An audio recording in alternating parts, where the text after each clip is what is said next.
Hey everyone, welcome to Unique Ways with Thomas Gerard, an audio podcast.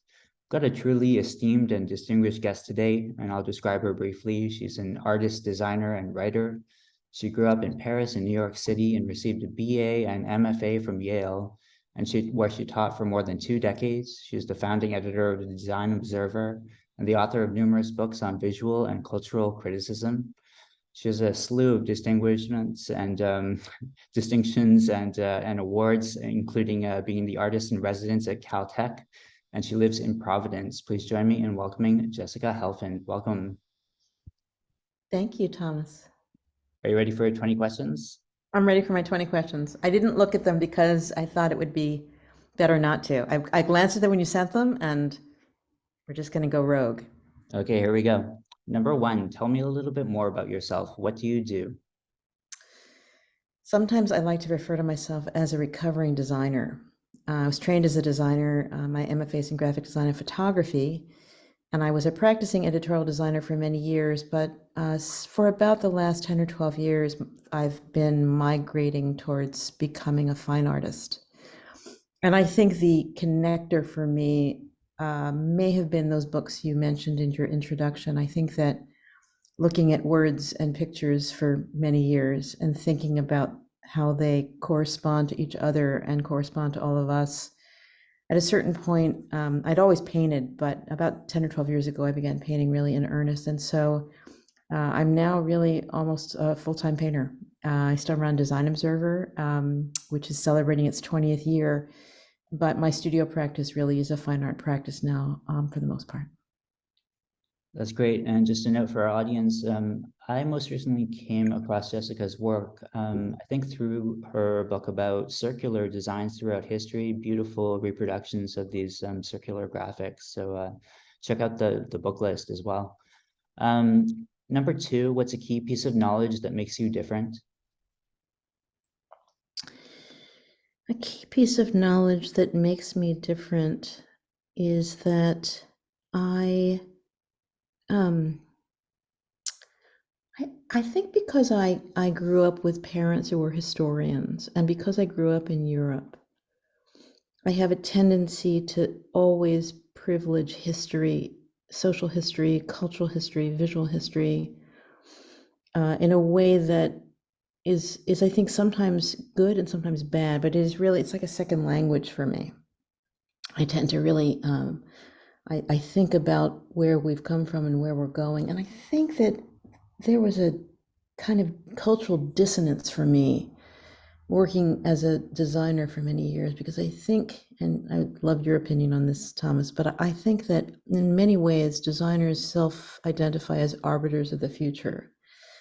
And I often felt that I was, pulling some string or operating on some frequency that did not really compute for the world I was primarily working in. But I think we're doomed to create our history if we don't understand where we came from. So I do think it's a useful skill, but I think it's for me it's really almost like an innate second language. Like it's really part of the way I process information, is to think about historical narrative all the time.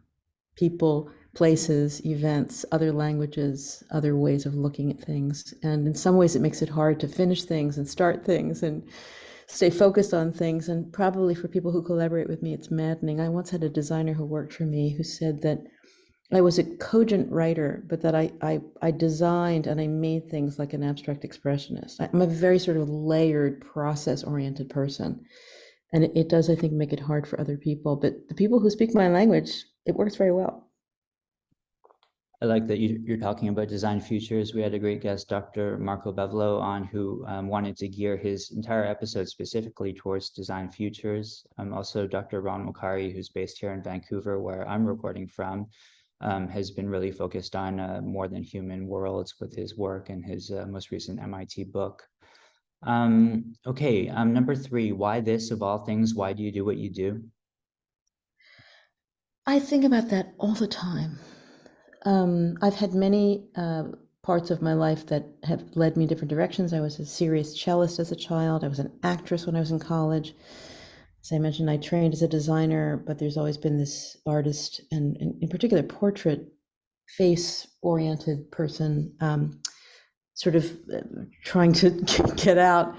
I do think that in my particular case, I realized only a few years ago that as long as I had a studio practice, I would be okay. And this was, I lost my husband, I lost my father. I was, during the pandemic at Caltech, as you mentioned in the introduction, away from my children. And I wrote this book on a series of essays on self-reliance that was published by Thames and Hudson in 2021 in conjunction with the seminal Emerson essay.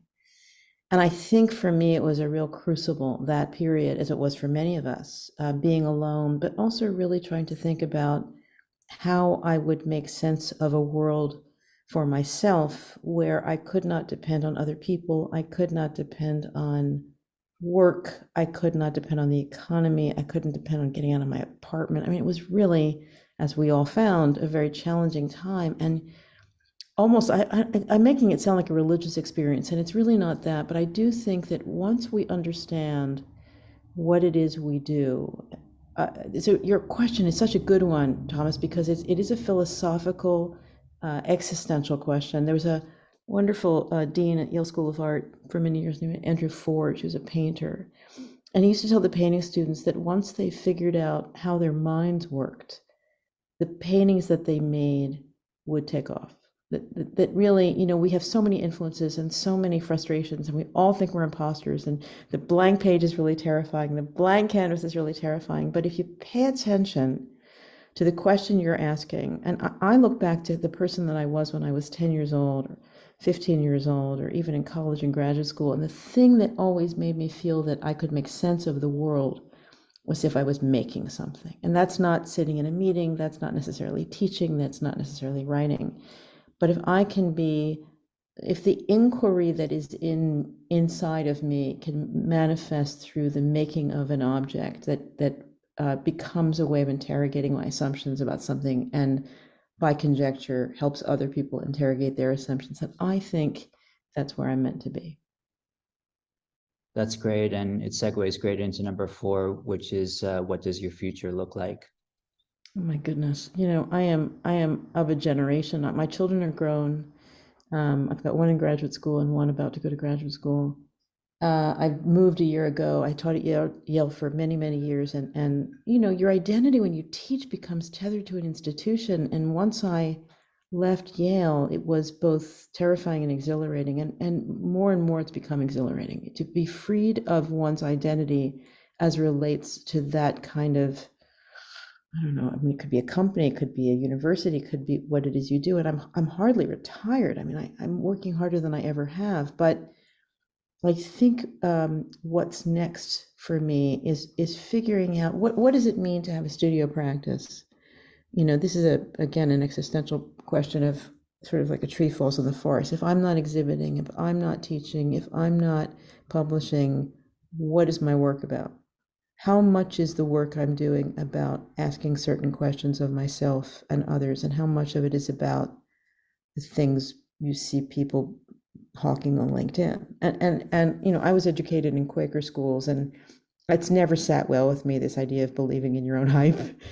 I write books and I paint and I run Design Observer and I do a lot of things, but I think that the more I think about the value of the life that I have for however much longer I have it, the more I think that I want to really try to get clear about how to make sense of my work within the world, and hopefully the sense that I make of that work will make sense for others. And not to put too fine a point on it, but I'm working very intensely with AI right now in my studio. In this very kind of the alchemy of artificial intelligence for me as an artist is about combining filters and randomized, one might easily say robotic things that you cannot control with the things that I can control. So if the AI brings artifice and randomization and generation and abstraction to a certain extent, I can bring in all the things that I know how to do. I can edit, I can visually edit, I can paint over something, I can undo something, I can erase something. And I'm really interested in this next phase of my life. I think this is a big area of inquiry for me. I'm interested, having written this book on the face that came out from MIT in 2019, in which I thought about bias, and I thought about eugenics, and I thought about selfie culture, and I thought about myopic vanity and how designers and artists are complicit in the making of the perfect picture. I have started to think about the kaleidoscopic lens with which AI lets me generate multiple perspectives, which is, I think, a much more authentic human way to think about like the likeness, the representation of the likeness, which is to say, you look in the mirror, what you see is not what I see you flipped, you see me flipped. There's a whole idea that I think somewhere along the line, the art of portraiture, which has, of course, rich and robust history, was really dominated by this idea of perfection, the perfected pose, the edited, pared down, sort of hyper aspirational idea of a narrative that could be controlled by the artist. And I think what AI brings us is this messy, complex, not nuanced, and yet sort of remarkable series of other visions of ourselves. And it is very weird. And a friend of mine recently said, you look at AI generated art and you think you're stuck in a bad high school art show. And that is true, but I, who am not ever been described as a patient person by anyone who knows me, it has taught me a kind of patient studio practice. And studio practice working with technology at this level is a fascinating, unwieldy thing, much like the artists in the 60s who worked with the chance operation, Rauschenberg and Johns, and even Merce Cunningham, the idea that you would actually, roll the dice and something would, be chosen on your behalf, and you were sort of allowing there to be some proxy element in your practice. I think that's what AI is for me. And so it's a very long answer to your question, but it's an important question. And I think if I were to frame what's next for me, it's that as this very rapidly developing technology is changing our lives and really introducing all kinds of questions about all kinds of things we haven't thought about at all. And I don't know when this podcast comes out, but I will say we're recording this in March, and one of the best things I read on this subject of what we don't know was published this weekend in the New York Times by Ezra Klein, who's a podcaster like you, really beautifully expressing the uncertainty, which I think a lot of people are afraid of, which same thing happened when Photoshop came out, same thing happens when cars came out. We know that some of this is just the fear of the new, but I think if we can get past it and think about the degree to which we are capable makers and editors and thinkers and adjudicators about incoming information, that we will be able to find a way to make use of this technology to expand what is in a sense, the limits of time. It lets you actually multiply yourself in a way that I think is really fascinating. And I'm very excited about what that's going to yield coming up. Great. Yeah, so glad to hear you talk about AI. We had a great guest, Alex Churchut, on, who's exploring typography in AI right now, and I think there's a lot of questions around that.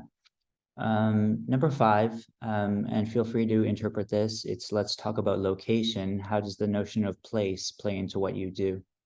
It's such a poetic question, this one, for me. I was raised in cities.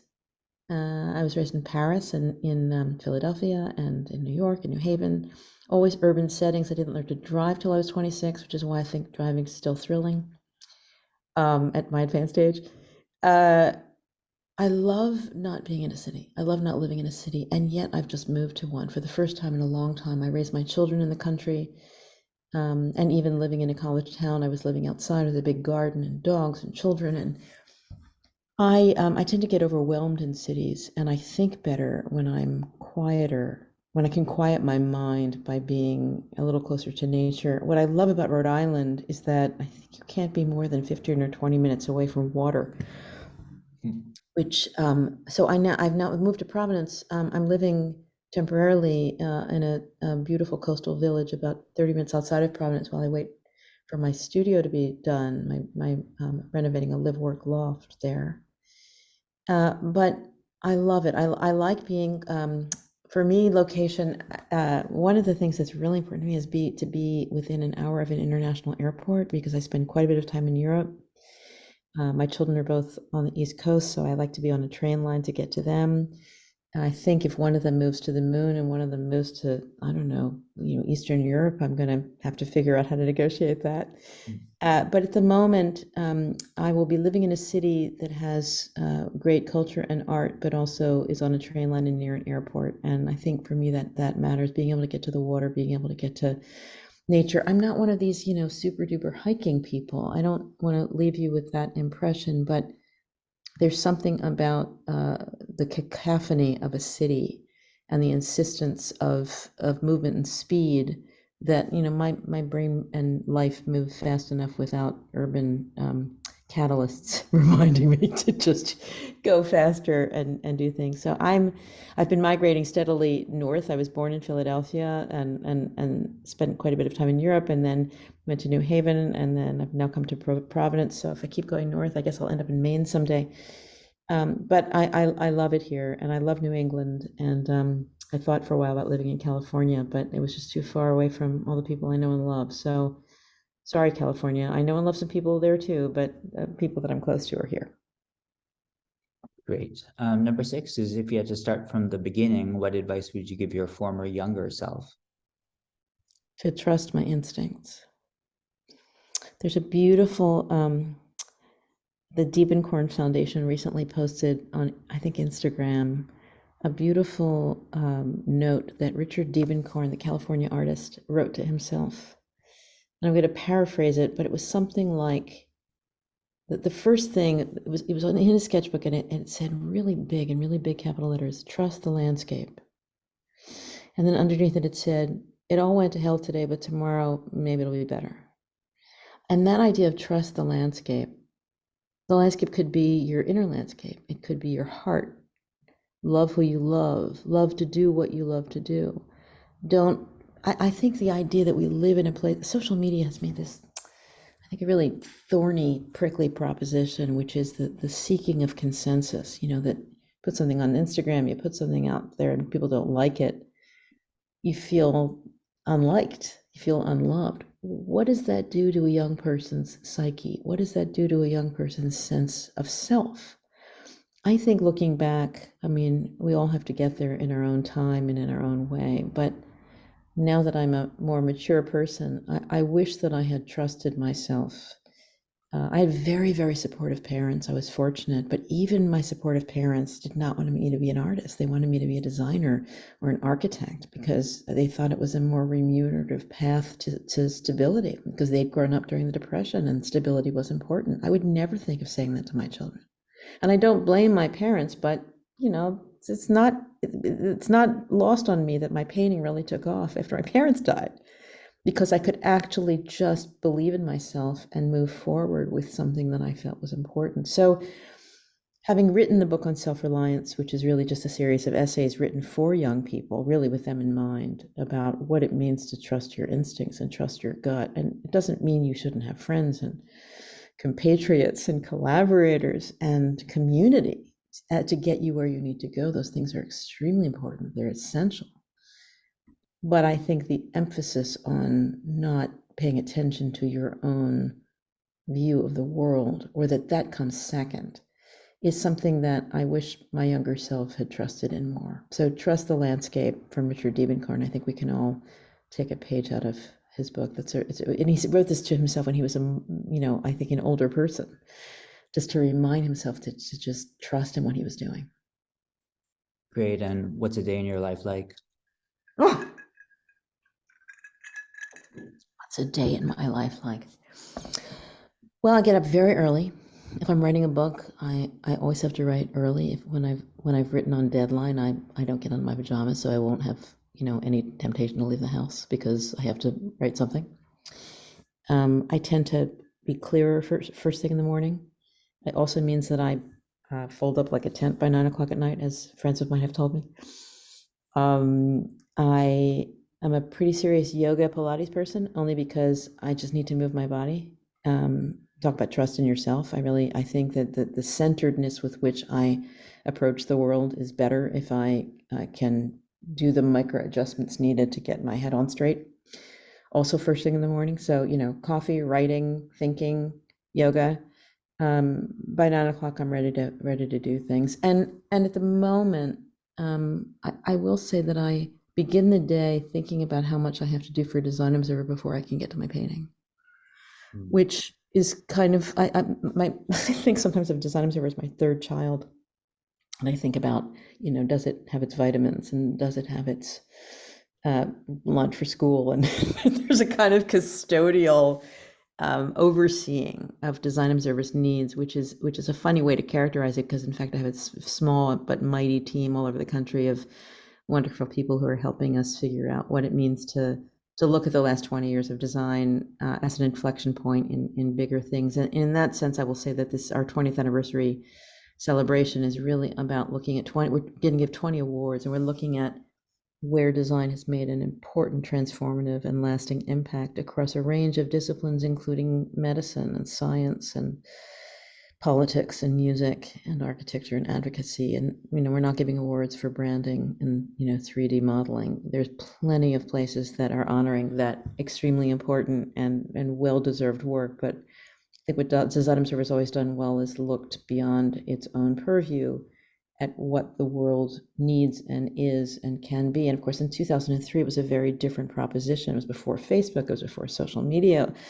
It was a really, really different time to be thinking about design and engagement with ideas. But I think as we close out this chapter of these 20 years, and in spite of a very turbulent economy, not only in the United States, but all over the world, as we both know, it's a hard thing to look at finding money to support the efforts of a scholarship program and a number of awards, but we will get as far as we can get. And so the day is really, for me, wake up and take care of myself so I can take care of Design Observer so I can then paint.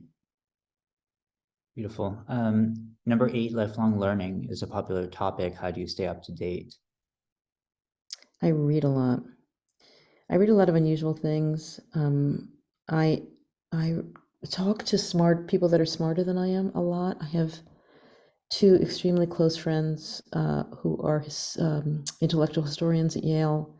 One's a historian of science and one's in philosophy. And I have to say they're 20 years younger than I am, and they are and have been so important to me and my growth in the last 10 or 15 years, as they have been to my children. When I lost my husband and my children lost their father, and we lost my father, it was an important intellectual kind of world of people who came to the dinner table full of stuff to talk about. And these 2 friends really filled for me that gap and have expanded it and introduced me to their friends and their worlds. And I think this is again comes back to Design Observer. I have found the things that make me feel alive intellectually and emotionally and connected to the world are not doubling down on my professional connections. I love them. I care about them. They're meaningful to me, but I think the world is about more than the sum of its parts. And so for me, the things that I read, I and some of this is reverse engineering, Thomas. I mean, for example, I have a great deficit in my mind around fiction. I became a grown person who raised a family and ran 2 businesses and was a painter who really never read fiction. So one of the great things about being in the studio when I'm not making things that require language, in other words, I'm not editing something or designing something that involves type, is that I'm thinking visually and emotionally and in terms of narrative and history about a lot of things, which opens my mind to fiction. Ergo, when the pandemic hit, I started to do fiction on tape. And so my God, I worked my way through 20 John le Carré books and the Alexandria Quartet and Doris Lessing, the Golden Notebooks. And right now I'm 30 hours into, I think, a 42-hour Maggie Gyllenhaal narration of Anna Karenina, which is unbelievable. So each thing begets the next. And it's not that I'm going to become some expert in Russian historical literature, but I find that it just kind of amplifies some cultural hunger I have for words and pictures in a different kind of way. And it's funny that I mentioned pictures there, because sometimes going to a museum for me is like too much. I have to go and look at one thing and leave. I can't. I go to London a lot. I go to the Victoria and Albert Museum. I go to one floor and I just look at Corot or just look at like one artist. Like I can't. Sometimes my appetite for these things is bigger than my stomach, and so I have to ration myself. But I think travel, as much as I'm able to travel, it's not about the going to cultural sites. It's about just getting in the car and driving. I drove 700 miles between Portugal and Spain last summer. I'm going to Munich and to Italy again this spring. I do a lot of different kinds of travel to just see the world and read newspapers and try to open my mind to different ways of seeing things. Which is important if you live in the country and are in your painting studio a lot. I mean, I do feel the need to, get out of Dodge once in a while, but it's not about, bucket lists for me. It's about enriching something, I think, quite a bit deeper. Great. And Nine, what tools do you use? Can you talk about how you're digital and analog? I do a lot on my phone. There's the phone, there's the iPad, there's painting. I project on paintings. I paint on top of photographs. I'm a kind of equal opportunity user of stuff. And I used to describe my practice when I was primarily a designer and a writer as having this kind of pivoting, one of those like Aeron chairs that went between two tables. So I could go words to pictures and pictures to words. And I think now I feel that way about technology. I kind of hate Midjourney because I think the interface looks like it was designed by a 14-year-old gamer.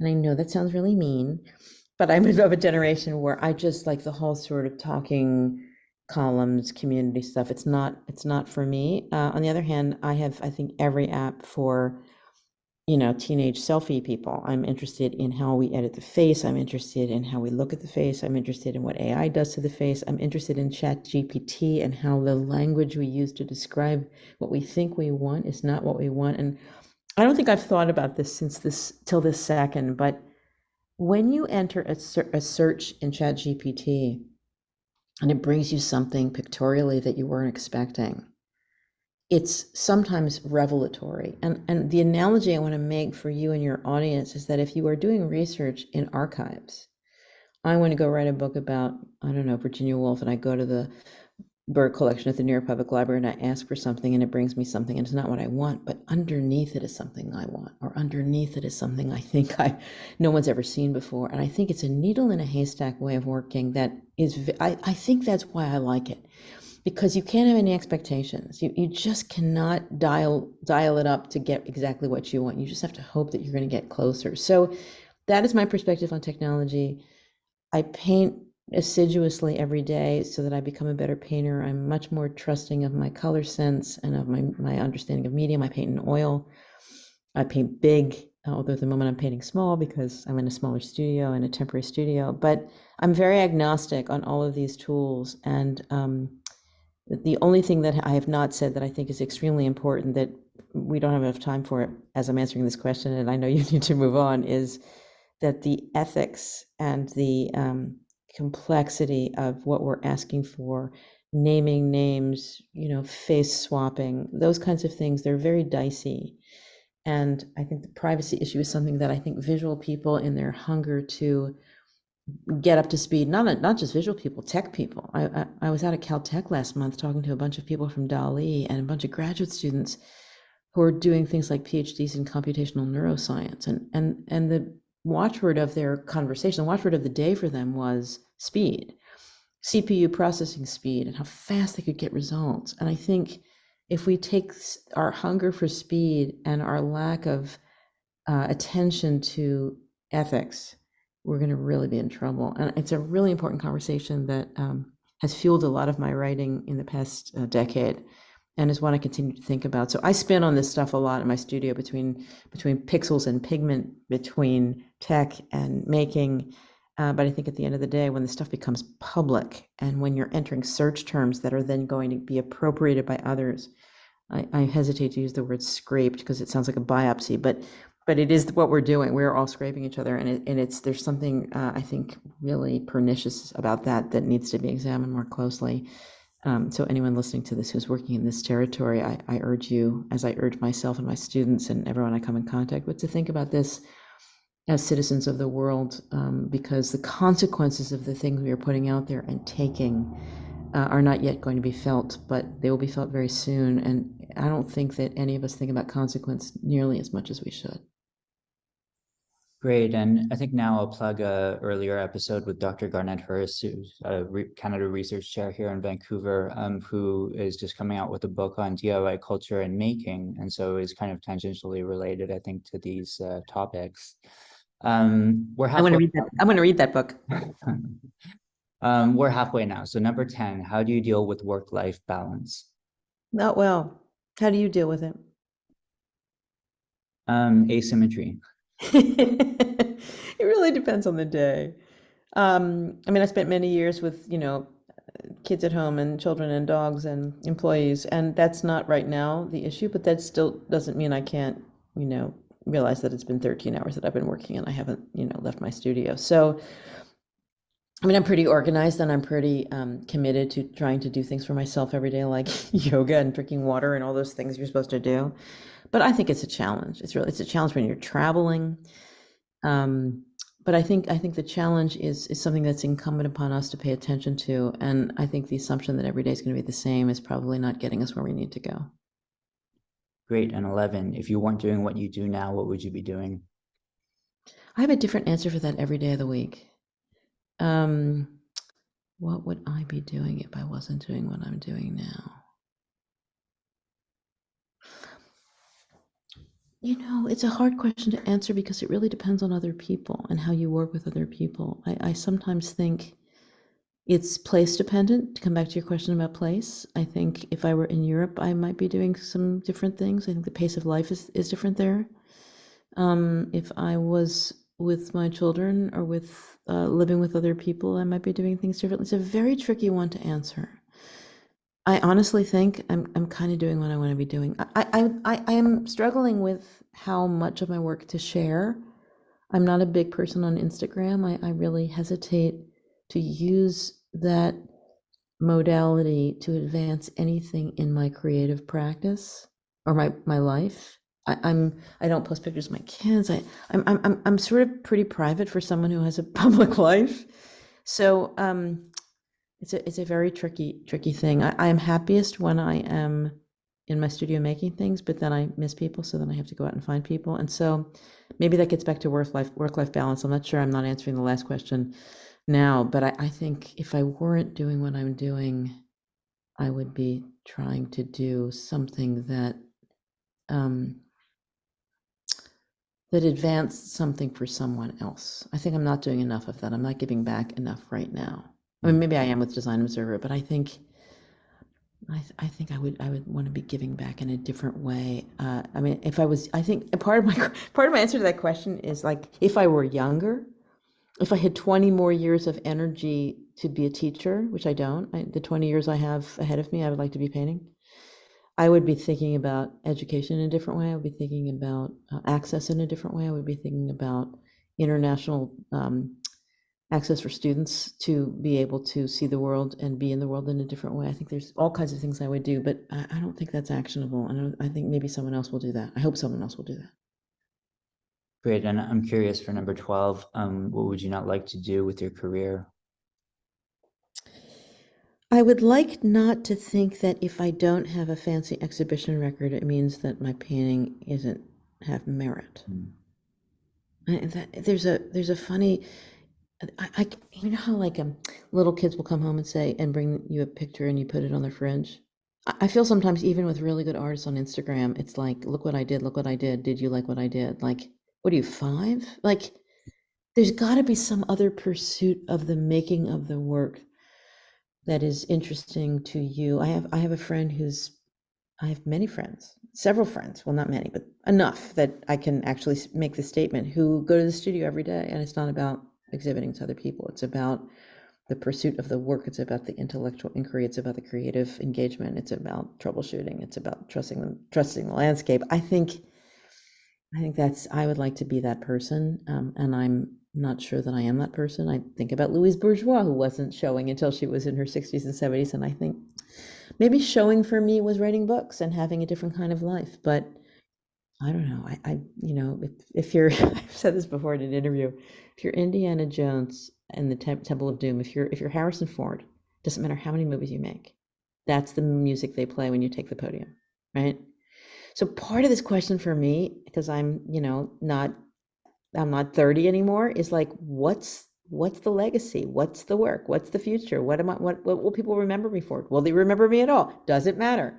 Do I care? Like, you start to have those questions about what the future holds. And I think the best answer you can have is that you're doing it for some very internal reason that brings you joy, that brings you intellectual reward, that makes you feel that your time is well spent. That in my case, I would just add one other thing, which is that I feel that sometimes when I'm in the studio, the work I am engaging in is the amalgamation of a lifetime of asking questions.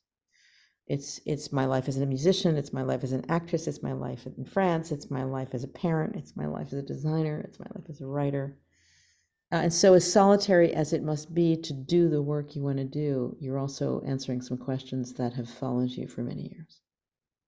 Perfect. And do you have a favorite word, quote, or sentence? And I think it might be that Diebenkorn one I shared with you earlier, but it changes every week. Do you have a least favorite word, quote, or sentence? Oh God, I have some words I really hate. All right, I have a whole list.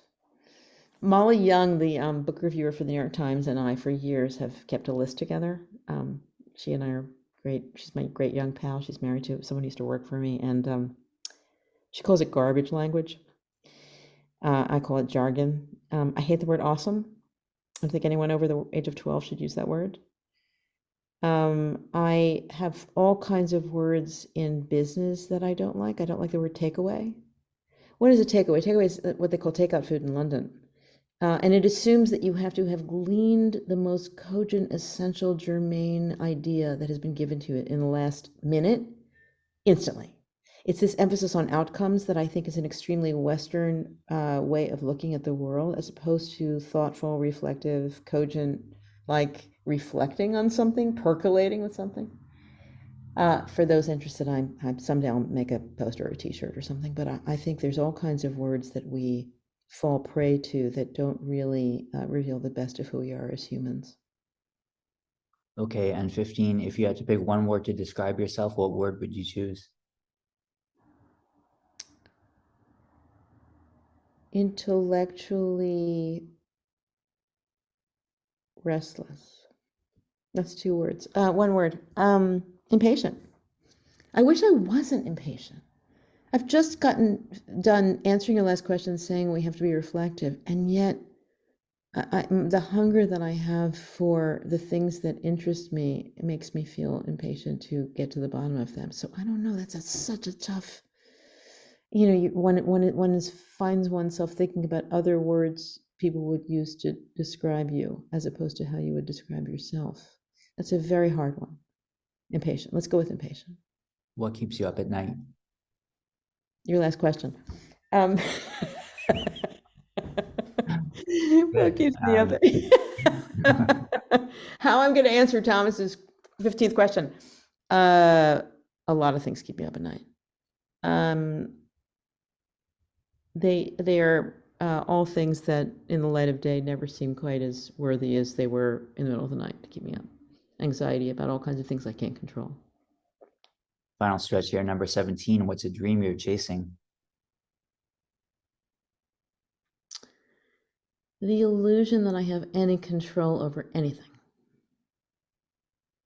What inspires you? My children and their friends and this generation. It is humbling to have kids in their 20s who really have a handle on what matters. They do not have unrealistic expectations of themselves or others. They are taking control of their own problems and asking, I think, penetrating questions of themselves and others about what the world needs and how they can create a meaningful life for themselves that corresponds to addressing those questions. And I don't think my generation did that. I don't think the generation before mine did that. I don't think the world at the moment is doing that. And I'm not even sure that I look at my students, I haven't taught in a couple of years, but I got a little bit of that at my students. But it's been really interesting watching my children come of age and deal with loss and deal with a planet in peril. And we took our kids to India and Africa when they were 11 and 14, yanked them out of school, spent too much money, but went on a lot of planes, had a bad carbon footprint for a year, but they saw some stuff. I think it really framed a view of the world that really now I'm seeing, it come home to roost. That is incredibly inspiring to me. I don't take any responsibility or credit for any of it. It's all them. But it's really fascinating to watch, and it makes me feel hopeful about the future. 19, any advice you'd like to share? I think I just did. And 20, the big one, how do our listeners keep tabs on you? What should we be checking out? My website, jessicahelfand.com, it's a mess because I put up paintings, I take down paintings, I put up paintings. I should be after all my years as a graphic designer, you'd think that I would be more organized about it. But it is a kind of an organic, evolving place where I put all my work. And so my books are all there. And there are a lot of books. There are links to reviews of the books. There's links to other podcast interviews I've done. That would be the best way. And then for anyone listening who is particularly interested in design, and in particular this year, we are looking for donations. We're looking for volunteers. We're looking for nominations for projects and people who in the last 20 years have used design in some powerful, transformative, impactful, enduring, sustainable way. That is the purpose of this year for Design Observer. The money we're raising is for a scholarship of some kind. We've always really tried to use our community as our family to kind of pay attention to what matters to them. And so anybody who listens to this can write to me, jessica@designobserver.com, and tell me what you think and what you want and how you think we can do it better.